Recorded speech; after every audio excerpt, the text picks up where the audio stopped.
Hello student, welcome to Paritran classes. Myself Deepak sir, physics faculty. और आज हम पढ़ेंगे वर्टिकल सर्कुलर मोशन में ये वर्क एनर्जी पावर में इसका जो है कॉन्सेप्ट हम देखते हैं कि किस तरह से एक कंप्लीट साइकिल या कि कोई भी पार्टिकल जो है circular motion, vertical circular motion कर रहा है तो वो एक कंप्लीट साइकिल कब कैसे करेगा, वेलोसिटी का क्या कंडीशन होगी, उसके बारे में देखते हैं। तो चलो स्टार्ट करते हैं कि मान लो एक स्ट्रिंग से एम मास का ऑब्जेक्ट बंधा हुआ है और इसको बी वेलोसिटी से हमने यू वेलोसिटी ले लो, सॉरी यू वेलोसिटी ले लो और इसका रेडियस आर ले लो, यानी स्ट्रिंग का लेंथ आर ले लो। तो ये सर्कुलर मोशन करता है।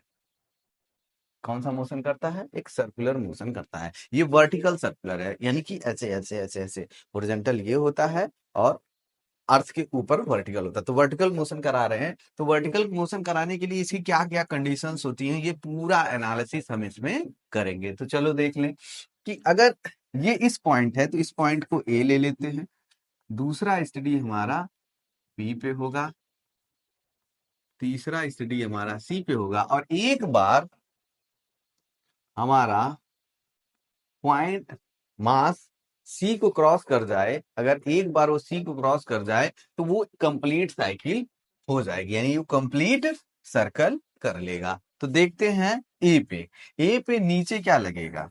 ए पे नीचे एम जी लगेगा। ए पे नीचे क्या लगेगा? एम जी लगेगा। और हम अगर एक चीटा बन के यहाँ पे बैठ जाए, क्या बन के? एक चीटा बन के बैठ जाए तो उस चीटे को तो ये सर्कुलर मोशन कर रहा है, तो उस चीटों को एक सेंट्रीफ्यूगल फोर्स बाहर की तरफ लगेगा, जिसकी वैल्यू होगी M U square by R. M U square by R, ये दोनों फोर्स है और इस फोर्स को बैलेंस जो करेगा वो होगा टेंशन एट ए पॉइंट पे टेंशन। तो ये रहा हमारा कहाँ का? पॉइंट ए का एनालिसिस। तो पॉइंट ए पे हमको टी ए इक्वल टू क्या मिला? M G plus M U square upon R. तो ये हमारा कौन सा डायनेमिक्स का इक्वेशन रहा, टेंशन का इक्वेशन रहा। तो सिंपल है कि हमारा जो है वी यू वेलोसिटी से एक एम मास का ऑब्जेक्ट सर्कुलर मोशन कराया जा रहा है वर्टिकल प्लेन में। तो जहां पे टेंशन इन स्ट्रिंग क्या किसके बराबर होगा? M G plus M U square by R के। अब देखो अगला कि अगर हम यहां पे पहुंच जाए, ये मास यहां पे पहुंच जाए तो ये थीटा एंगल बनाता है। क्या बनाता है? थीटा एंगल बनाता है। तो अब इसकी एनालिसिस होगी। किसकी एनालिसिस होगी? इसकी एनालिसिस होगी। तो देख लें, एक एक सर्कल बनाते हैं। ये बी पॉइंट है और ये ए पॉइंट है और हमारा ऑब्जेक्ट यहाँ पे है एम मास का, जो कि यहाँ से थीटा बनाता है।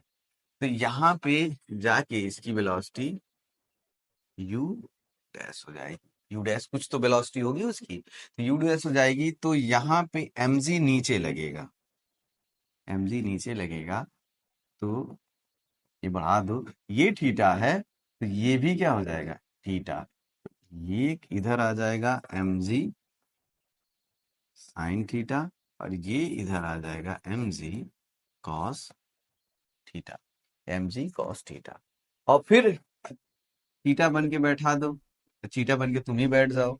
तो एक सेंट्रीफ्यूगल फोर्स बाहर की तरफ लगेगा एम यू डैश का square are.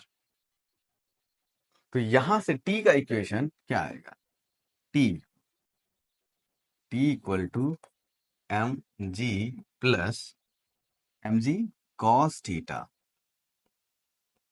Plus M U dash का स्क्वायर बाई आर। तो यहां देखो, जो एम जी है वो किस में बदल रहा है? वो कॉस थीटा में, यानी वो वैल्यू कॉस थीटा पे डिपेंड करती है। जैसे जैसे थीटा हमारा इंक्रीज होगा वैसे वैसे टी हमारा क्या होगा, टी हमारा डिक्रीज होगा। क्यों? क्योंकि कॉस थीटा की वैल्यू डिक्रीज होगी, और टी डिक्रीज होगा तो यही टी तो प्रोवाइड करेगा इसको क्या, वेलोसिटी। तो नहीं, तो इस वेलोसिटी को mg साइन थीटा की वैल्यू बढ़ेगी तो ये इस एक्सेलरेशन, इस डायरेक्शन में एक्सेलरेशन को कम करेगा, तो u डैश की वैल्यू कम होती जाएगी। तो ये कहां से कहां तक की स्टडी है, ए से लेके बी तक। कहां से कहां तक की स्टडी है, ए से लेके बी तक। तो ए से लेके बी तक क्या होता है, M G cos theta plus M U square upon R. Theta बढ़ेगा, कॉस थीटा की वैल्यू घटेगी तो टेंशन घटेगा, और यू डैश भी घटेगा। तो हमारा पार्टिकल अब कहां पे पहुंच गया, बी पे पहुंच गया। अब बी के बाद की स्टडी, तो बी से लेके सी तक का स्टडी। तो फिर से हम इसको बनाते हैं, क्या करते हैं, इसको फिर से बनाते हैं।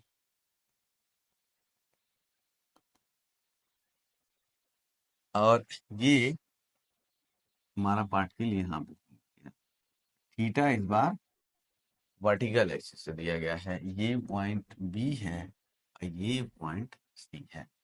तो इसमें टेंशन टी है, mg इसका नीचे काम कर रहा है, और ये थीटा है, वो थीटा है। तो mg का एक कंपोनेंट mg cos थीटा इधर लगेगा, क्या ऐसे बना दे यहाँ पे,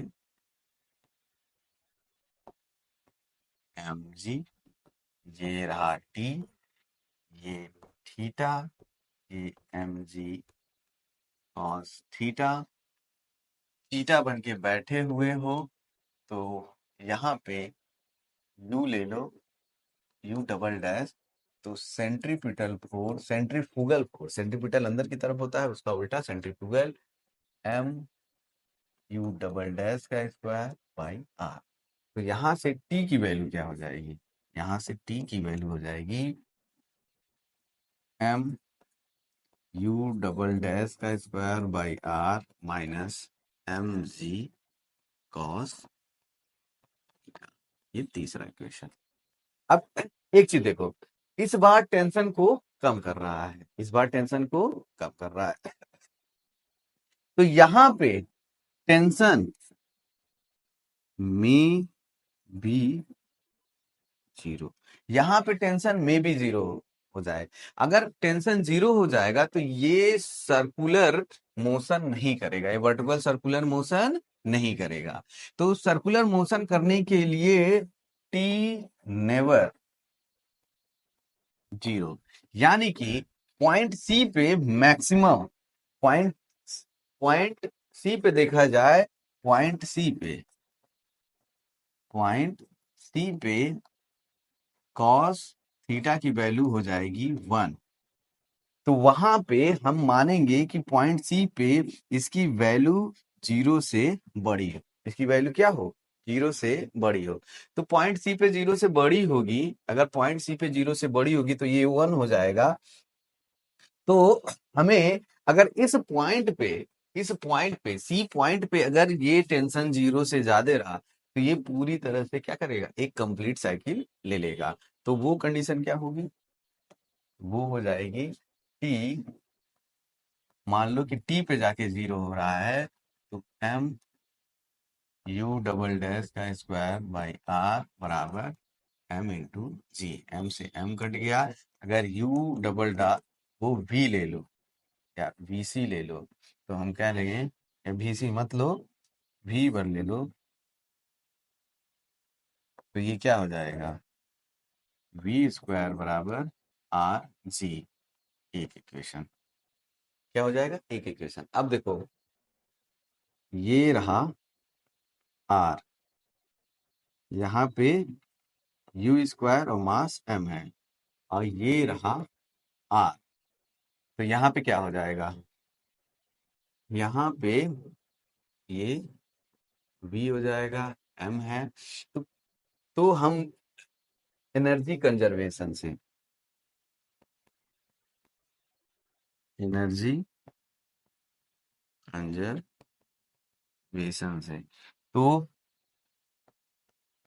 इनिशियल एनर्जी बराबर फाइनल एनर्जी से।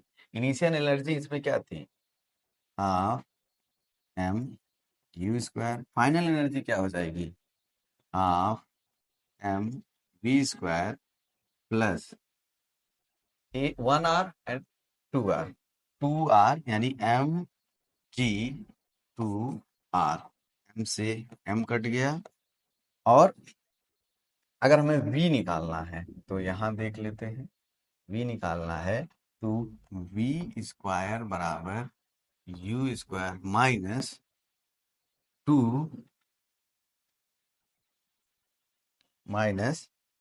2 into 2 g r। You square की वैल्यू हमने अभी यहीं कहीं पे निकाला है। यू स्क्वायर की वैल्यू हमने यहाँ निकाला है।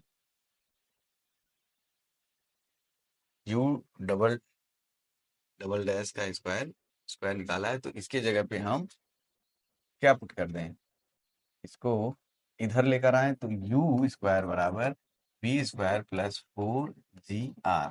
तो यू स्क्वायर यहाँ से आर जी प्लस 4 GR, तो यू बराबर अंडर रूट 5 GR। ये क्या है कि यहाँ पे मिनिमम एनर्जी, मिनिमम वेलोसिटी कितना होना चाहिए, 5 GR। इतनी मिनिमम वेलोसिटी होगा तो ही ये कंप्लीट चक्कर लगाएगा, तो ही ये कंप्लीट चक्कर लगाएगा। तो यहाँ पे आके देखते हैं, तो यहाँ पे इसकी मिनिमम वेलोसिटी कितनी हो जाएगी, अंडर रूट 5 GR होगी, तभी ये कंप्लीट चक्कर लगाएगा, तभी ये क्या करेगा, अभी ये कंप्लीट चक्कर लगाएगा। और ये वेलोसिटी क्या होना चाहिए, अंडर रूट GR। जब ये क्रॉस करेगा तो मिनिमम वेलोसिटी इसकी होगी क्या, अंडर रूट GR। कितनी होगी, अंडर रूट GR। तो वर्टिकल सर्कुलर मोशन में इतना ही, और ये हमने सारी एनालिसिस कर दी है। तो इस टॉपिक में इतना ही है। हमें फोर्स का इक्वेशन बैलेंस कर लेना है, और लास्ट में हमें क्या लगाना है, एनर्जी। इसमें फाइनल मैकेनिकल एनर्जी बराबर इनिशियल एनर्जी करके हम वहां से जो हमें चाहिए वो निकाल लेंगे। तो इस तरह से वर्टिकल सर्कुलर मोशन के क्वेश्चन सॉल्व हो जाएंगे। Thank you.